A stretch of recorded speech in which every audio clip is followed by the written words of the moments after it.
करेंगे preposition in and into. What is the difference between in and into? in का मतलब होता है किसी चीज के अंदर, किसी चीज में, किसी ऑब्जेक्ट के अंदर कोई ऑब्जेक्ट ऑलरेडी वहां पे मौजूद हो, और इनटू का मतलब भी होता है में या किसी चीज के अंदर। फिर दोनों में क्या फर्क है इन और इनटू में, कि कहां पर हम जो है इन प्रेपोजिशन यूज करते हैं और कहां पर इनटू। एग्जांपल देखते हैं, मैं बोलूंगा this chalk is in the box.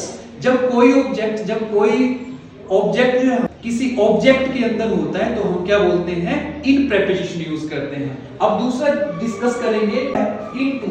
Into कहां पे यूज करेंगे, जब कोई ऑब्जेक्ट, कोई चीज, कोई पर्सन विद मोशन या गति के साथ किसी दूसरे ऑब्जेक्ट में एंटर करता है, आता है, तो हम वहां पे यूज करते हैं into preposition. Example, she came into the room.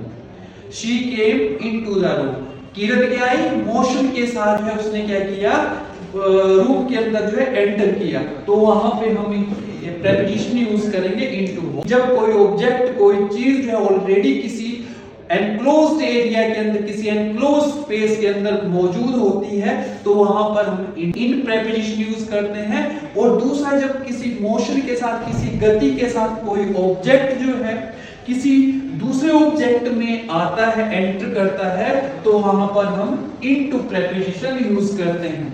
एक और बात बताना चाहूंगा, अंदर आने के लिए या प्रवेश करने के लिए किसी दूसरे क्षेत्र में, किसी दूसरे एरिया में आने के लिए हमारे पास एंटर वर्ड भी है, बट ध्यान में रखना कि एंटर के साथ हम इनटू प्रेपोजिशन यूज नहीं करते। कम इनटू हम यूज कर सकते हैं, लेकिन एंटर के साथ जो है हम इनटू यूज नहीं करेंगे। होप आपने अंडरस्टैंड किया होगा।